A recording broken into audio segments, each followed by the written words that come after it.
Dukascopy TV studio in Geneva. We are talking about investment perspectives in the current market with Sophia Wurm. She is technical analyst from Commerzbank. Welcome to the studio, Ms. Wurm. Hi. So there is a low yield environment that we have right now. We also have high insecurity in the markets. Also the Greek defaults, possible Greek defaults, and Brexit is burdening markets. So actually, what are you currently proposing to your clients?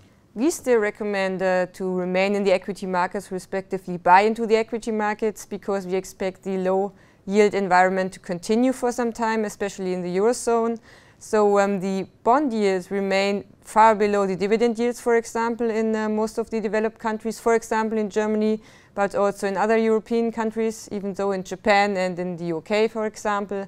And moreover, the long bond yields in Germany, for example, are still below the inflation rates. So it's not possible to get a real return on fixed income in Germany. So question is, what should an investor do? And we would recommend to buy equities with high dividend yields and an attractive technical picture, for example. Wow, so your outlook is clearly for equities. So which sectors would particularly benefit and which sectors would you particularly propose? With regards to the stock 600, for example, in Europe, we see a clear relative strength of the technology area. Here we have some kind of M&A, for example, in the US. Nasdaq Composite is showing a relative strength as well, so the technology sector is one which is benefiting from this environment. On the other side, we see a relative weakness, for example, in the stocks real estate and the stocks insurance, which is suffering from the change we've seen in the bond environment in Germany as the yields picked up a little bit. So we have the rate hike discussion in the US, also the QE programs in Europe and in Asia. What is your investment proposition recommendation on a regional basis currently? Yeah, after years of an outperformance of the US indices, especially the S&P 500, for example, we see a slowdown of the US equity markets, respectively a split in the market breadth. Even though the Nasdaq Composite is doing quite well, the S&P 500 is showing a slowdown. The Dow Jones Transportation left its long-term uptrend, so a slowdown in the US. And you already mentioned it in Asia, for example, in Japan. And moreover, in China, we see an easing of the monetary policy, respectively. In Japan, they continue their QE program, and this is reflected in the equity markets. The Japanese Nikkei 225, for example, is running through an intake bull market. We remain positive for the Japanese equity market.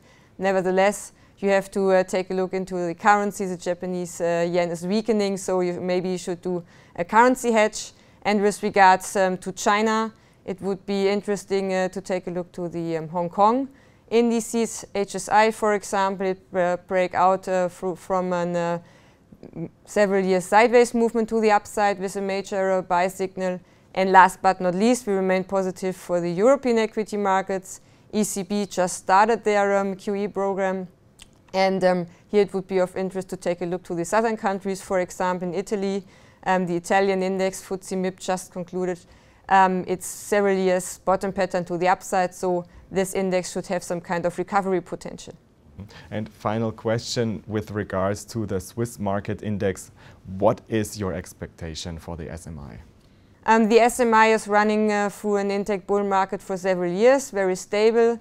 Not even the S&P was able to destroy this, so the SMI is just trading below its all-time highs, around 9,550, and I would expect the index to test this resistance area in the next month.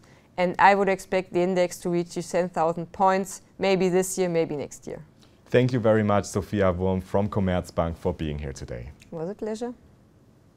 And thanks for watching. Do make sure to keep clicking back on the Dukascopy TV website for latest updates and exclusive interviews. Have a great day and see you next time.